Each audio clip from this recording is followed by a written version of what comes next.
Yo, what up guys, I'm Sammy and welcome back to the Soul Brothers channel. In this video, we're going to be talking about my dream shoe. So of course, I have my preferences and what I like to have in a basketball shoe. And I'm going to take what I like in a specific shoe and then put it into my dream shoe. And of course, all of these technologies, all of these fits, materials, tractions, and all that are going to be from different companies and different shoes. So this would never be a thing, right? You'll never see a shoe with boost and zoom in it.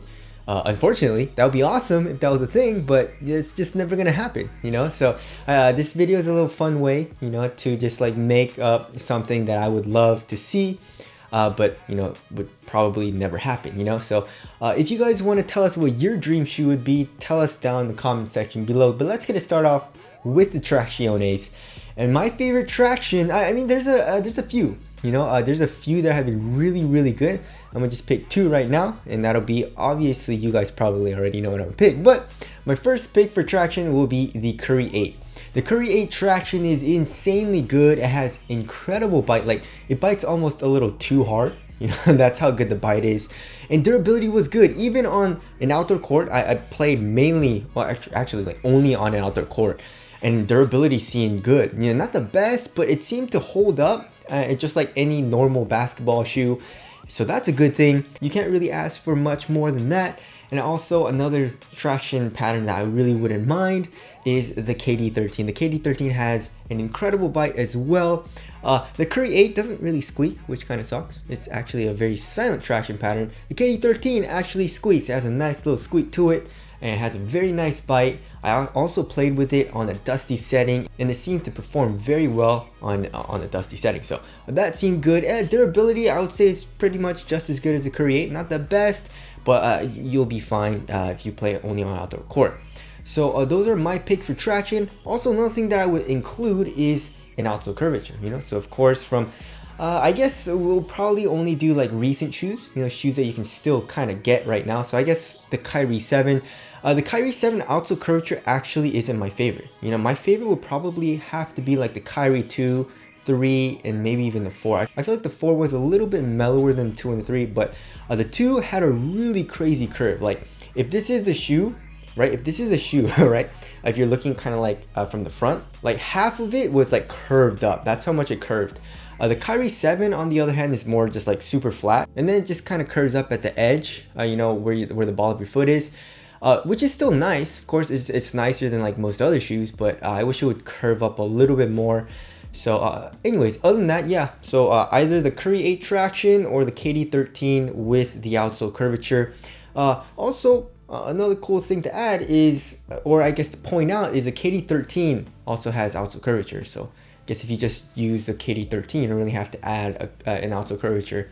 But anyways, there's that. As far as the heel to toe transition goes, I mean, there's been a lot of shoes with great heel to toe transition. So I mean, the one that I pick, maybe the UA Spawn 3. That one's pretty damn nice. You know, you guys can tell from the U shape, you know, it curves up a lot in the heel, it curves up a lot in the forefoot, has a lot of forefoot flex. So I'm not saying the Spawn 3 is the best or anything, I'm just saying it's a good example. There's a lot of examples of good heel to toe transition shoes. And that's actually not that hard to get wrong, you know, but some shoes have it really bad. So anyways, yeah, so that's pretty simple. UA Spawn 3 for me, but there are a lot of good options out there. All right, moving on to the cushioning setup. All right, so the cushion, I'd have to say, I don't know, guys. This one's kind of hard, right? So I love the full-length Zoom Strobel, you know, especially when I'm balling. So maybe like the KD13. I'm pretty excited to check out the Cosmic Unity. I haven't gotten those in yet, but you know, they both have full-length Zoom Strobels. But the KD13 has that crazy rubber in the heel, so it's kind of clunky. You know, the midsole is not exposed. So you don't really get a whole lot of compression, you know, besides, I guess, just from the Zoom unit. So if I could get the KD13 like full-length Zoom Strobel unit, and then like I guess like peel that rubber part off, and then maybe make it just like a nice soft cushion, kind of like in the GH2. You know, the GH2 Ulti-Flash in the heel was super nice. In the forefoot, you don't really need anything all too much as far as foam goes, because you already have the zoom strobo. I mean, even if you had like React or something, I don't think that would make much of a difference, because you already feel the zoom unit underneath your foot. I mean, having that React or soft foam, whatever foam it is, underneath that zoom unit, you're not really gonna feel it. I guess besides in the heel where it's a little bit thicker. So I guess maybe the GH2 Ulti-Flash with the full length zoom strobo unit would be one, I guess, kind of combo for cushioning setups that I would like. Another combo that I would like is just a full length boom cushioning setup, like right underneath your foot, and then whatever carrier. And, you know, I guess in the AC9, the Wow All City 9, that shoe had really nice cushion as well. I mean, I feel like that's probably my favorite cushioning setup as far as all foams go. The boom pod in the forefoot, and then the full length cloud carrier. So I mean, really can't go wrong with that. It's a really nice cushioning setup. So either of those two I would take, and AC9 does a really good job. As you guys can tell, I didn't really change up the AC9 cushioning setup at all. That's how nice it is. You guys should definitely check it out. As far as the materials go, as you guys know, I don't really care all too much about materials. As long as it's thin and minimal, supportive, and conforms to your foot fairly well, I don't really mind. But as far as like quality goes, I would have to say like Curry 8. The Curry 8 like knit material is very thin, it's comfortable, it's cozy, it's supportive. Probably not the most supportive material, but for me it got the job done. And I really like the ankle collar as well. And maybe, I don't know, the LeBron 18 materials as well. I mean, the Knit Posit 2.0, nah, probably not. It's a little thick for my liking. I mean, it's not like super thick and like super cumbersome, but just for my personal preference, if it was my dream shoe, I probably wouldn't pick the LeBron 18. I feel like the Curry 8 material is a great choice. Alright, as far as the fit goes, there's two shoes that fit me really well. There's a lot of shoes that fit me well, but my favorite would have to be either the KD13 or the Kyrie 7, because they just have such a snug fit for me. I like to have a really snug and tight fit in my ball shoes. I like to feel like really locked down, you know? So the KD13 and the Kyrie 7 have a very snug fit in the toe box. It's slightly narrow and true to size. So if the shoe fits anything like those, I'll be fine with that.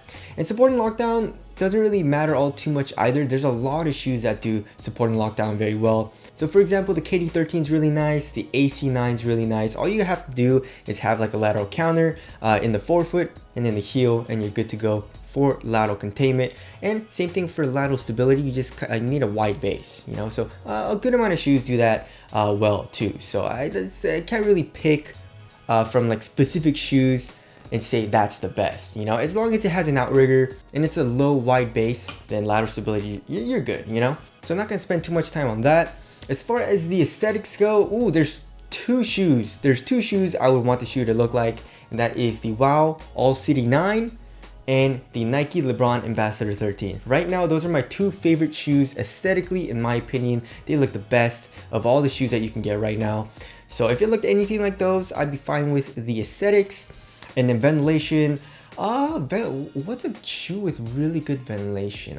Curry 8 had very good ventilation. Also the UA Spawn 3, I mean, as long as it has really thin materials and a decent amount of airflow, it doesn't even need to have a lot, you know, because if the material is thin enough, it doesn't really keep in that heat and moisture like in the shoe. So if the material is thin, the heat will just kind of like dissipate and leave the shoe a little bit better, obviously, than if it was like a thicker material.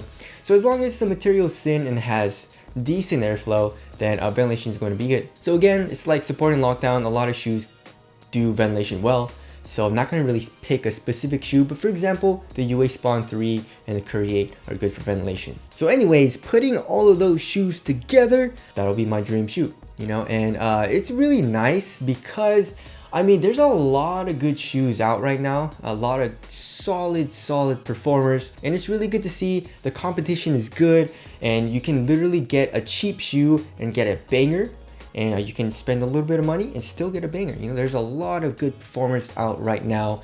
But anyways, that about wraps up this video. Again, tell us what your dream shoe would be down in the comment section below. But that's it. Thank you guys for watching, and I'll see you guys in the next one.